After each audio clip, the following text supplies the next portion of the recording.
Chapter 28. Aurora's Nightmare. Aurora felt like she was going mad. The sisters' laughter reverberated through her chamber, causing the images in the mirrors to tremble. It was like being trapped in a small room filled with too many people, all talking at her at once. It was a loud cacophony of voices, punctuated by the odd sister's hysterical laughter. In one of the mirrors, she could see her cousin Tulip talking with a giant tree. He was so large that he towered over the highest pinnacle of her castle. In another, she saw herself walking down a long passageway, surrounded by an eerie green light. There was something wrong with her eyes. She looked enchanted, almost like she was asleep. She was being directed toward a spinning wheel. Aurora watched as she touched the spindle and fell to the ground. The sound of a mad woman's laughter filled the air. In yet another mirror, Aurora saw her beloved prince being ambushed by a group of boar-like creatures. The foul beasts were armed with long pointed spears. They had terrible tusks, and they looked like they came from the very bowels of Hades itself. In a fourth mirror, Aurora saw Maleficent as a young woman, crying. Someone named the fairy godmother was telling her it was her destiny to be evil. The younger Maleficent didn't seem evil to Aurora. She appeared smart, loving, and ambitious, but not evil.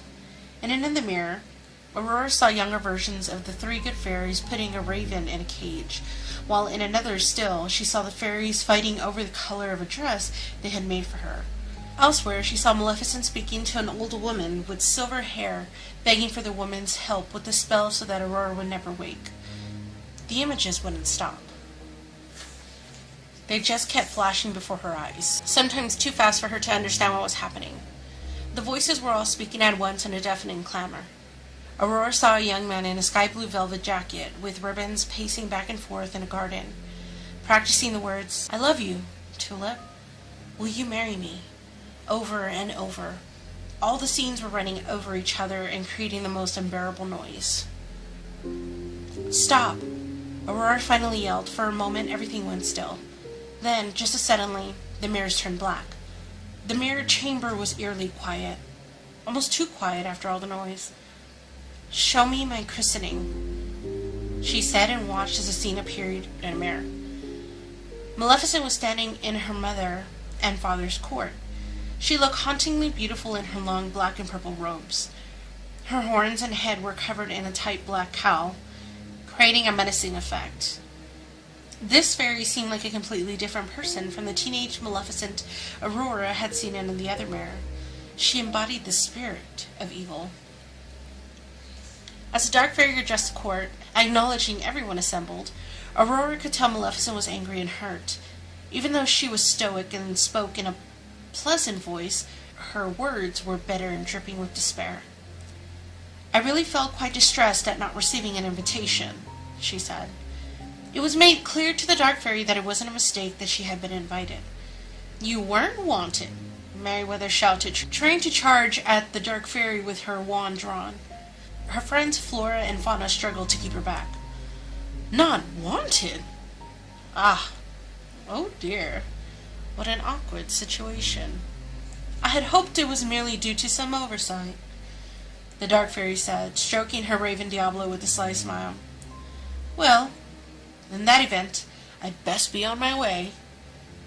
"And you're not offended, Your Excellency?" asked Queen Leia. "Why, no, Your Majesty, and to show you I bear no ill will, I too shall bestow a gift on the child. Listen well, all of you," the terrible fairy commanded, as she slammed the end of her staff against the stone floor. "The princess shall indeed grow in grace and beauty, beloved by all who know her. But before the sun sets on her 16th birthday, she shall prick her finger on the spindle of a spinning wheel and die." The odd sisters' laughter echoed through the chamber again. They were laughing so loudly the mirrors in the chamber were threatening to break. Why do you think the dark fairy cared whether or not she was invited to a stupid christening? Why would she have ventured out into the world, something she loathed doing, something she tried to avoid at all costs? What could possibly compel her to do so? Aurora shook her head. "I don't know. It doesn't make sense." "Our dear sweet girl, it makes all the sense in the world if you know where to look. There are too many invested in your well-being. Even the dark fairy holds you in what's left of her heart. She thinks she lost everything the day you were born, but that isn't true.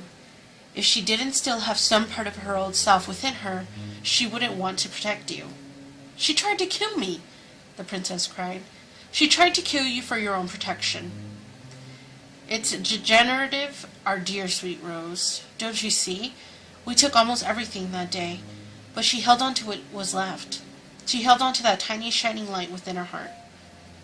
The sister said with sad smiles as they looked down at the confused princess. Please stop talking nonsense, Aurora shouted. That doesn't make sense. Oh, it will, my darling. It will. We will explain and show you the truth of your curse, on one condition. First, show us our sister.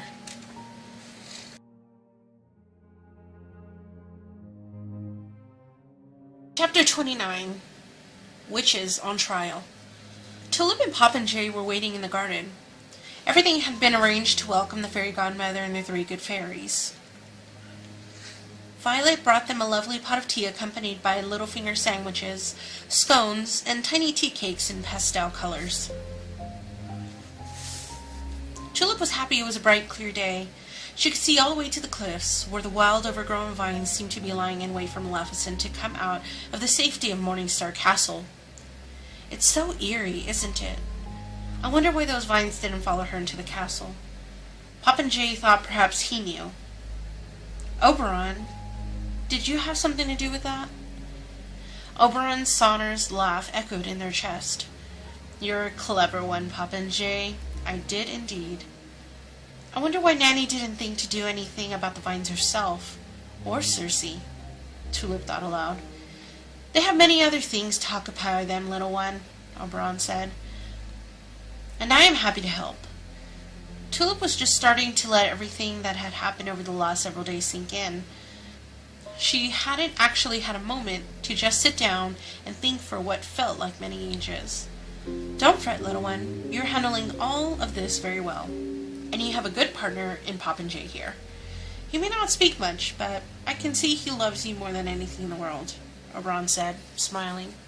Tulip turned a deep shade of scarlet and changed the subject. There are so many things I don't know about Nanny. It never occurred to me she had such an exciting life before she came to live with me. Oberon laughed. Children often don't think of their parents as real people with their own lives. They see them in a very narrow scope. But your Nanny, she is a remarkable fairy and a witch. And I know she isn't your real mother, but I imagine she treated you like a cherished daughter. Tulip nodded. She did, and still does. I love her very much. Oberon thought it made sense that Nanny had found herself there. After he had decided to take his slumber, she'd searched every kingdom trying to find him. He'd loved and appreciated her efforts, but he had lived many lifetimes and he had been tired. It had been time for him to rest. It stood to reason that Nanny would look for Oberon at the place of his origin. And when he had lost her memory, it made sense that she had been drawn to Tulip's family, and to Tulip. Everything happens for a reason, little one. Nanny might have forgotten who she was for a time, but her heart, her soul, and her reason for living remained. She was drawn to you, just as I was. Tulip didn't know what to say. Do you think Nanny is okay? Oberon had no fear for Nanny's well-being. Your Nanny is a very powerful witch. Maleficent knows this, and she needs your Nanny's help. Before Tulip could ask Oberon a question that had been plaguing her mind, Hudson arrived in the garden to announce their visitors. He cleared his throat as their guest walked in. Announcing the ambassador of the fairylands and former custodian of the Princess Cinderella, the fairy godmother, who was accompanied by three good fairies, Merryweather, Fauna, and Flora, the custodians of the Princess Aurora. The fairies looked like they were in very good spirits. Thank you for receiving us, Princess Tulip, they said in unison. The fairy godmother was dressed in a blue and periwinkle hooded cloak, which was decorated with a big pink bow at her throat. Her hair was completely white, not silver like Nanny's, though Tulip didn't think Nanny resembled the fairy godmother. She could see the two were related.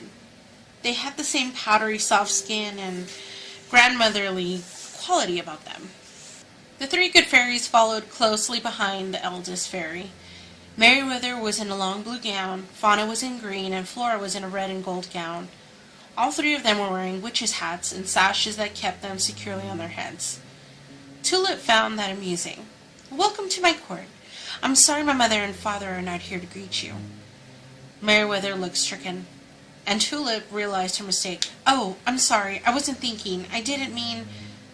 Fauna flew over Tulip. Oh, no, my dear. We just feel simply awful that your parents got caught up in all of this.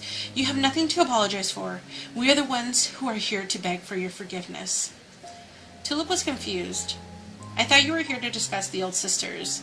She hadn't intended for her words to come out so matter-of-factly, but they just resembled out of her mouth. She quickly changed the subject. Oh, please forgive me. Let me introduce you to the Prince Popinjay. He is visiting from our neighboring court across the Cyclopean Mountains. Flora smiled. Oh, yes. We know all about Prince Popinjay. We have been keeping an eye on you, Tulip, since your, encounter with the Beast Prince. Tulip flinched at the idea of the fairies, albeit good fairies, keeping tabs on her. I promise you, I am quite well, Flora. I appreciate your concern, but I'm not in need of a good fairy. I have Nanny and Circe for that. The good fairies eyed one. Circe? We didn't know. Is she here? Tulip wondered if the fairies still disliked Circe. Flora smiled. We love the work she's done with Belle, and with you. We are considering asking her if she would like to be an honorary wish-granting fairy. Tulip was having a hard time connecting these fairies with the fairies from the story Nanny had shared with them. You are not concerned that she's related to the Odd Sisters? No, my dear. Not one bit. Not since we've sent them to the realm of dreams, Merryweather said. Tulip was happy Circe was not there for that conversation. I'm surprised you would admit your part in the Odd Sisters' plight so freely, especially here in the house. Circe is a great friend to this family, and she's very distressed at her sister's state. Fauna smiled. Well, dear, we didn't put the Odd Sisters to sleep exactly. We just took advantage of the situation.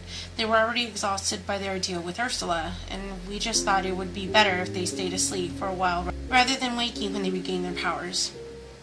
Tulip shook her head. Better for whom? Well, better for Circe, of course. Better for everyone, really, Merryweather answered. Merryweather, I see you are stepping out of your providence again. Oberon's stern voice bellowed from overhead. Oberon? The fairy godmother took flight immediately. Oberon, it's you! I'm so happy to see you! She mentioned to the three fairies, Girls, fly up here at once and meet Oberon.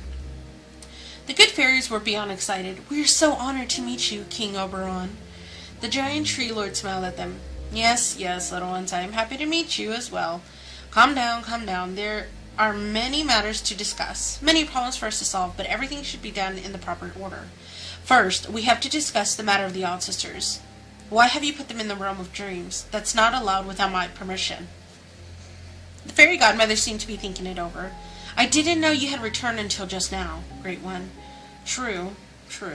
You were never as observant as your sister, but you have other talents, which you have displayed remarkably with your charge, Cinderella, Oberon said. The fairy godmother beamed at his praise. Thank you, Great One. But, my dear, my ambassador, I must ask you again why you have taken it upon yourself to banish the Odd Sisters. The fairy godmother shook her head. Not banished, never banished. They're living a beautiful life, my king. They are happier than they have ever been, slumbering in a world of their own design, tucked away safely where they can no longer hurt anyone. Who gave you the right to do that? Oberon insisted. The fairy godmother thought for a moment. Why, well, I suppose I did.